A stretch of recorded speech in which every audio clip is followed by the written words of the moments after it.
जय श्री सीताराम मित्रों, आपका हमारे चैनल भक्त शिरोमणि मंदिर में स्वागत है।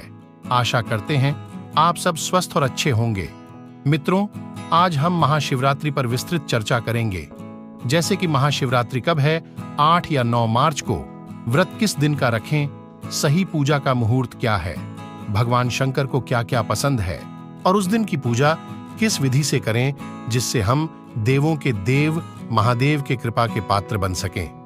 और लास्ट एक छोटा सा उपाय बताएंगे जिससे भगवान शंकर की नजर आप पर साक्षात पड़ेगी, अर्थात इस उपाय को करने के बाद मांगी गई मनोरथ पूर्ण होगी और भगवान शंकर की खूब कृपा प्राप्त होगी। सब कुछ बताएंगे, बस आप लास्ट तक हमारे साथ बने रहिए। मित्रों, सर्वप्रथम ये जानेंगे कि महाशिवरात्रि किस दिन है और व्रत किस दिन रखा जाए। महाशिवरात्रि हिंदू धर्म का एक प्रमुख त्योहार है। मान्यताओं के अनुसार इस दिन शिवजी और माता पार्वती का विवाह हुआ था, इसलिए महाशिवरात्रि के दिन भगवान भोलेनाथ और मां पार्वती की विशेष रूप से पूजा की जाती है। साथ ही कहा जाता है कि महाशिवरात्रि के दिन भगवान भोलेनाथ पृथ्वी पर मौजूद सभी शिवलिंग में विराजमान होते हैं। ऐसे में महाशिवरात्रि के दिन की गई शिव की उपासना से कई गुना अधिक फल प्राप्त होता है। इस दिन भोलेनाथ के भक्त मंदिरों में शिवलिंग का अभिषेक करते हैं। वहीं कुछ लोग इस दिन उपवास भी रखते हैं। हालांकि इस वर्ष महाशिवरात्रि व्रत के तिथि को लेकर लोगों के मन में संशय की स्थिति है। ऐसे में आइए जानते हैं कि इस साल कब रखा जाएगा महाशिवरात्रि व्रत और पूजा का शुभ मुहूर्त कब है। पंचांग के अनुसार फाल्गुन माह के कृष्ण पक्ष की चतुर्दशी तिथि की शुरुआत 8 मार्च रात में 9:47 से प्रारंभ होगी। इस तिथि का समापन अगले दिन 9 मार्च शाम 6:17 पर होगा। फिर से बता रहे हैं मित्रों, चतुर्दशी तिथि की शुरुआत 8 मार्च रात में 9:47 से प्रारंभ होगी। इस तिथि का समापन अगले दिन 9 मार्च शाम 6:17 पर होगा। अब आप लोग इस संशय में होंगे कि फिर व्रत किस दिन रखें। चिंता न कीजिए, हम किस लिए हैं। मित्रों, आप जानते होंगे कि महाशिवरात्रि व्रत के दिन भगवान शिव की उपासना निशिता अर्थात रात्रिकाल में की जाती है और पूजा का मुहूर्त भी 8 मार्च को सायं काल से प्रारंभ हो जाएगा। तो इसलिए महाशिवरात्रि व्रत आप लोग 8 मार्च शुक्रवार के दिन ही रखें। अब व्रत की तिथि कंफर्म हो गई तो पारण का समय भी जानिए। व्रत पारण समय जो है वो 9 मार्च सुबह 6:37 से दोपहर 3:28 तक का है। इस बीच आप किसी भी समय पारण कर सकते हैं। मित्रों, अब दूसरे नंबर पर हम जानेंगे कि पूजा का सही समय व मुहूर्त क्या है, जिस समय हम पूजा करके भोले बाबा की कृपा प्राप्त कर सकें। इससे पहले यदि आप भोले बाबा के भक्त हैं तो हमारे चैनल को जरूर सब्सक्राइब करें और बेल आइकन को भी जरूर दबा लें ताकि ऐसी और इंटरेस्टिंग वीडियो आप तक सबसे पहले पहुंचे। तो देरी न करते हुए चलिए आगे बढ़ते।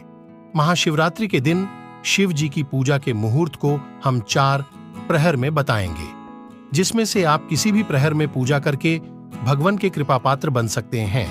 तो मित्रों, प्रथम प्रहर के पूजा का समय 8 मार्च शाम 6:25 से रात 9:28 तक है। रात्रि द्वितीय प्रहर पूजा समय रात 9:28 से रात 12:31 तक है। ये अच्छा शुभ समय है पूजा का। मित्रों, रात्रि तृतीय प्रहर पूजा समय जो है वो रात 12:41 से भोर बेला के 3:34 तक है और रात्रि चतुर्थ प्रहर पूजा समय प्रातः 3:34 से रात 6:37 तक है। अब आप सोच रहे होंगे कि आखिर हम पूजा किस मुहूर्त में करें, तो बता दें कि आप चाहें तो किसी भी समय कर सकते हैं, परंतु यदि आप ढोंग ढकोसलों से हटकर भोले बाबा के सच्चे भक्त हैं तो आपको हम विशेष मुहूर्त बताते हैं, जो है निशिता काल अर्थात रात्रि का मुहूर्त। रात में 12:07 से 12:55 तक। फिर से बता दें मित्रों कि रात में 12:07 से 12:55 तक है। इससे अच्छा भगवान शंकर को पाने का कोई और मुहूर्त नहीं है और हम जो विशेष उपाय बताएंगे वो भी इसी मुहूर्त में करना होगा। इसीलिए वीडियो को छोड़कर मत भागिएगा। मित्रों, अब तीसरे नंबर पर हम महाशिवरात्रि पर पूजा विधि की बात करेंगे, अर्थात इस पावन पर्व पर किस विधि से पूजा करें कि हम भगवान के कृपा पात्र बने। तो चलिए जानते हैं। मित्रों, 8 मार्च को महाशिवरात्रि के दिन सबसे पहले प्रातःकाल सूर्योदय से पूर्व उठें और स्नान आदि करके पूरी श्रद्धा के साथ शिव जी के आगे व्रत का संकल्प लें। फिर ऊपर बताए गए शुभ मुहूर्त में पूजा प्रारंभ करें। सबसे पहले भगवान शंकर को पंचामृत से स्नान कराएं, साथ ही केसर मिश्रित जल चढ़ाएं और पूरी रात्रि के लिए दीपक जलाएं। इसके अलावा चंदन का तिलक लगाएं।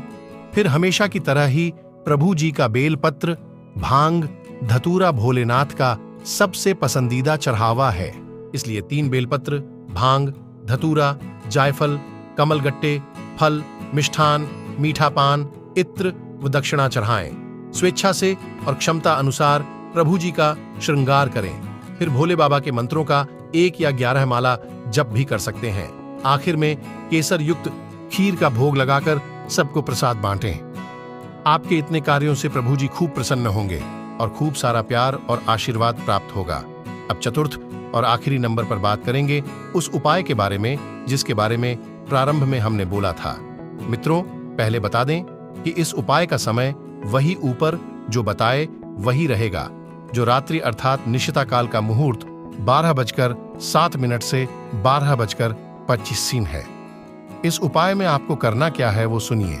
यदि आप साक्षात भगवान शंकर की कृपा दृष्टि पाना चाहते हैं तो आप 21 बेलपत्र तोड़ लीजिएगा।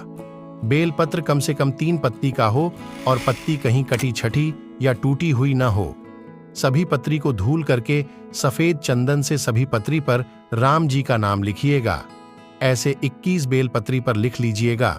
इसके बाद पूजा के समय, श्रृंगार के बाद और भोग लगाने से पूर्व फिर से बता दें कि पूजा करते समय, श्रृंगार के बाद और भोग लगाने से पूर्व इन सभी बेलपत्री को चढ़ा दीजिएगा। फिर पूजा संपन्न होने के बाद क्षमा याचना कीजिएगा कि हे प्रभु, आपकी पूजा विधि विधान से कर सकें। इतना सामर्थ्य हम में नहीं है, परंतु प्रभु हम जिस लायक हैं आपकी पूजा किए हैं। परंतु प्रभु हम जिस लायक हैं आपकी पूजा किए हैं, इसमें जो त्रुटि हुई हो क्षमा कीजिएगा। बस इतने कार्यों से आप एक अलग अनुभव महसूस करने लगेंगे। मांगी गई मनोकामना भी पूर्ण होगी और भगवान शिव के साथ साथ राम जी की कृपा भी भर भर के मिलेगी। और यदि आपकी कोई बहुत बड़ी मनोकामना है या आप कोई बड़ा मनोरथ सिद्ध करना चाहते हैं तो बेलपत्र की संख्या बढ़ाकर 108 कर सकते हैं। बाकी विधि उपरोक्त ही रहेगी। मनचाहा फल अवश्य मिलेगा। मित्रों, अगर वीडियो न समझे हो तो पुनः एक बार जरूर देखिएगा। मित्रों, वीडियो बनाने में अधिक मेहनत लगी है। कृपया वीडियो को लाइक करके कमेंट में हर हर महादेव अवश्य लिखें। धन्यवाद।